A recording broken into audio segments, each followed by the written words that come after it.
নিজ বাড়িতে এক নাবালিকার রহস্যজনক মৃত্যুতে চাঞ্চল্যের সৃষ্টি করেছে উত্তর ত্রিপুরার চোরাই বাড়িতে। ঘটনাটি ঘটে সোমবার রাতে। পরে প্রেমতলা দমকল বাহিনীর তৎপরতায় কদমতলা সামাজিক স্বাস্থ্য কেন্দ্রে নিয়ে আসা হয় ওই নাবালিকাকে। পরবর্তীতে কদমতলা সামাজিক স্বাস্থ্য কেন্দ্র থেকে খবর দেওয়া হয় কদমতলা থানায়।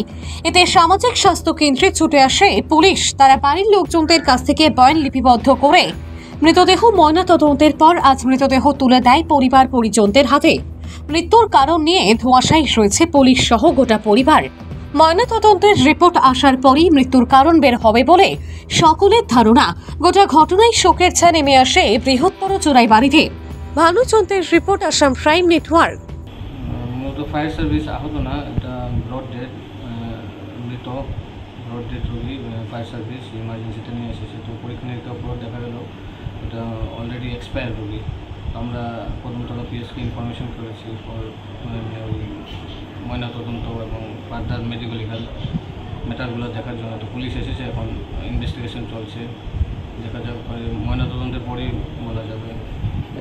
স্যার, যতটুকু পরীক্ষা করে দেখেছেন কীভাবে মৃত্যুর কারণটা হতে পারে এটা বলা যাচ্ছে না এখন। ব্রড ডেড ময়নাতদন্তের পরে কিছু কমেন্ট করা যাবে। মেয়েটা নাবালিকা ছিল। হ্যাঁ।